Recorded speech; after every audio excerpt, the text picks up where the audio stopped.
네, 오늘 유튜브 방송이 송출이 되지 않아서 제가 말씀만 다시 여러분에게 녹화를 하고 또 이걸 올려드리려고 지금 녹화하고 있습니다. 자, 말씀 우리 오늘 봉독을 먼저 하도록 하겠습니다. 오늘은 어제에 이어서 시편의 말씀이에요. 우리가 그동안은 신명기 말씀을 봤는데 신명기 말씀은 이제 18장에서 끝나고 나중에 한번 보게 될 것입니다. 그리고 오늘은 시편 101편입니다. 101편 1절부터 8절까지 한번 같이 봉독하겠습니다. 주님의 사랑과 정의를 노래하렵니다. 주님께 노래로 찬양 드리렵니다. 흠없는 길을 배워 깨달으렵니다. 언제 나에게로 오시렵니까? 나는 내 집에서 흠이 없는 마음으로 살렵니다. 불의한 일은 눈앞에 얼씬도 못하게 하렵니다. 거스르는 행위를 미워하고 그런 일에는 집착하지 않겠습니다. 구부러진 생각을 멀리하고 악한 일에는 함께하지 않겠습니다. 숨어서 이웃을 헐뜯는 자는 침묵하게 만들고 눈이 노었고 마음이 오만한 자는 그대로 두지 않으렵니다. 나는 이 땅에서 믿음직한 사람을 눈여겨보았다가 내 곁에 있게 하고 흠이 없이 사는 사람을 찾아서 나를 받들게 하렵니다. 속이는 자는 나의 집에서 살지 못하게 하며 거짓말하는 자는 내 앞에 서지 못하게 하렵니다. 이 땅의 모든 악인들에게 아침마다 입을 다물게 하고 사악한 자들을 모두 주님의 성에서 끊어버리겠습니다.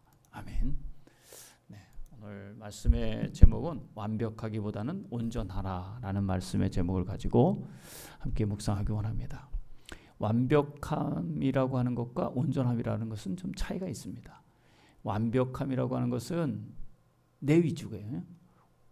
제가 굳이 이제 표현을 하자면, 그러나 온전함이라는 것은 주체가 하나님이에요.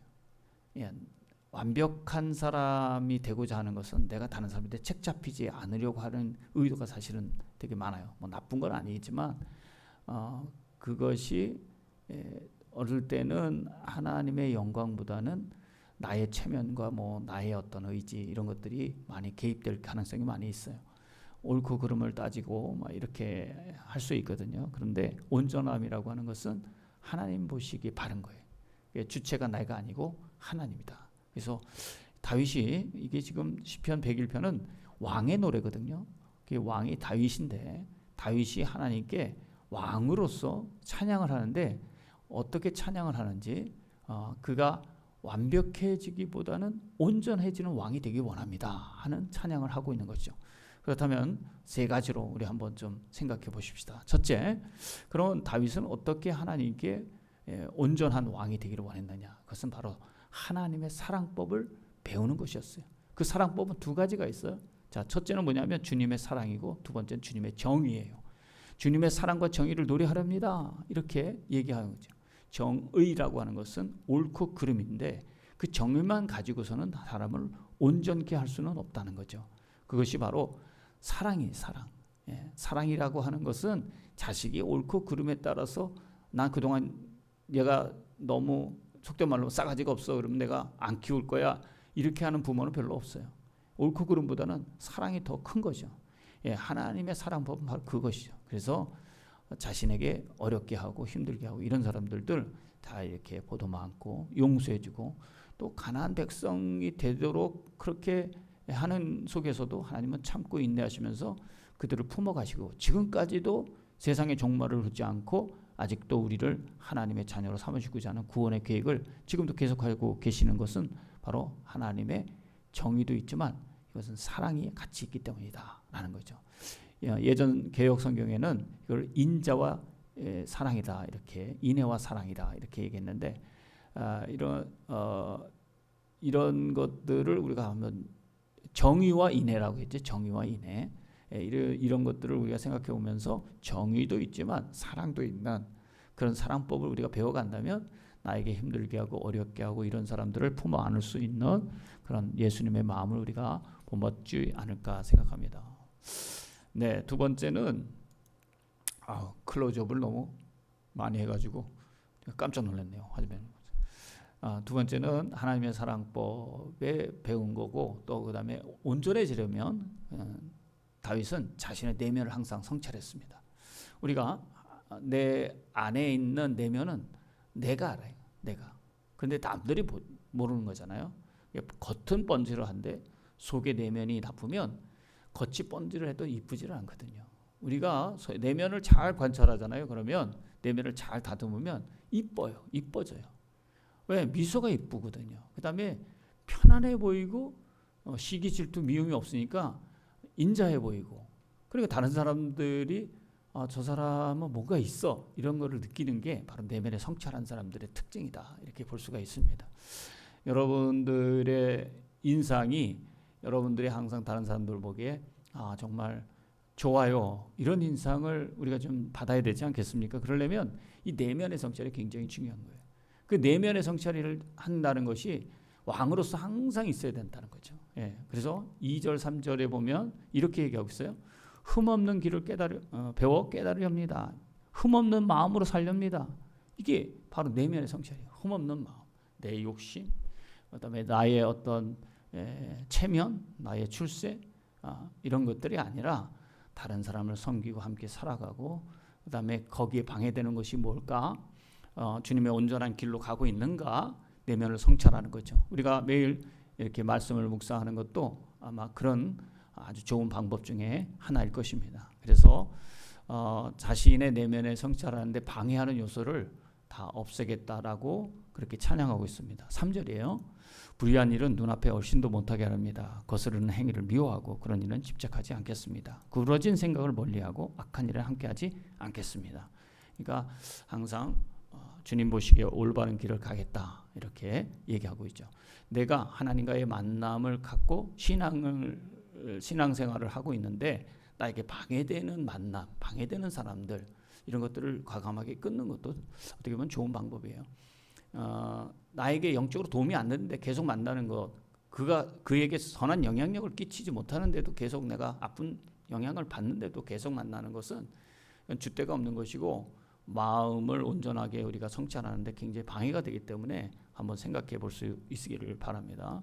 또 세 번째는 다윗은 선한 영향력을 끼쳐라, 이렇게 말하고 있어요. 선한 영향력이라고 하는 것은 뭡니까? 왕으로서의 위치에서 하나님의 온전하게 하실 수 있는 그런 정치와 그런 삶을 내가 살겠다라고 고백하고 있는데, 그게 이제 5절서부터 8절까지 하반절의 말씀을 그렇게 이어가고 있습니다. 숨어서 이웃을 헛뜯는 자, 침묵하게 만들고 눈이 높고 마음이 오만한 자 그대로 두지 않으렵니다. 믿음직한 사람을 눈여겨보았다가 내 곁에 있게 하겠다. 흠없는 사람을 찾아서 나를 받들게 하겠다. 참모로 세우겠다는 거죠. 속이는 자, 나의 집에서 궁궐에서 못 살게 하는 거죠. 나의 집에서 살지 못하게 하며 거짓말하는 자는 내 앞에 서지 못하렵니다. 이 땅의 모든 악인들에게 아침마다 입을 다물게 하고 사악한 자들은 모두 주님의 성에서 끊어버리겠습니다. 이렇게 왕으로서의 선한 영향력을 끼치겠다는 거죠. 여러분들은 어떻게 선한 영향력을 끼치고 있습니까? 아니면 영향을 받고 있습니까? 주일날 한번 빠지고 우리 캠핑 가자. 혹시 여러분 흔들리지 않습니까? 한 잔 마시자 해가지고 마시고 쾌락을 즐기는 일에 혹시 빠지진 않습니까? 우리 그런 분들은 우리 교회는 없지만은 우리가 이 사실을 조심해야 합니다. 우리가 선한 영향력을 끼친다는 것은 내가 하나님의 온전함에 대해서 관계를 계속 지속하겠다는 얘기거든요. 이런 것들을 우리가 선한 영향을 잘 끼칠 때 어떻게 선한 영향을 끼치겠는가? 남들이 꼭 하기 싫어서 빼는 일에 누군가는 해야 할 때 그때 내가 십자가를 지겠다. 그런 것들. 그 다음에 선한 영향력이라고 하는 것은 어떻게든 그 영혼을 한번 볼 수 있는 눈을 가지고 그들이 하나님의 자녀로 어떻게 하면 그들을 구원해낼까 하는 그런 선한 영향력을 가져야 될 겁니다. 그런데 회사에서 가장 어려운 일을 할 때 쏙 빠지고, 그다음에 이기적으로 자신이 그렇게 하고 남을 막 헐뜯는데 같이 비방했다가 그런 사람은 어떻게 선한 영향을 끼칠 수 있겠어요, 그죠? 그러니까 이게 다 마찬가지예요. 같이 가는 겁니다. 하나님의 사랑법을 배우고 자신의 내면을 성찰하고 그다음에 선한 영향을 끼치는 것은 같이 가는 것이다. 우리의 삶에서 어떻게 완벽한 사람이 되기보다는 완벽해질 수도 없겠지만요. 그냥 하나님 보시기에 온전함으로 우리가 그 그리스도의 분량 장성한 차근차근 가는 성화의 삶을 살아가는 것이 아주 귀한 일이라 생각이 됩니다.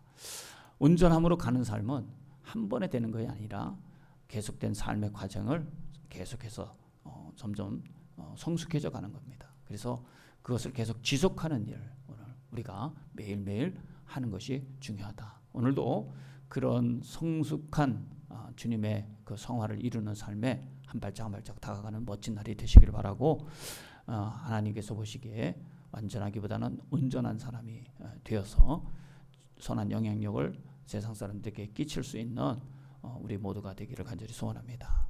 하나님 감사합니다. 오늘 주시는 말씀을 가지고 주님의 큰 뜻을 잘 순종해서 내 맡은 직분에서 또 내 맡은 삶의 자리에서 주님의 귀한 사명을 잘 이루어서 선한 영향을 끼치고 하나님 보시기에 온전한 사람으로 살 수 있도록 축복하여 주옵소서. 오늘도 출퇴근길 지켜주시고 눈이 오는다고 했는데 거기에도 사고 나지 아니하도록 지켜주시옵소서. 예수님의 이름으로 기도합니다. 아멘.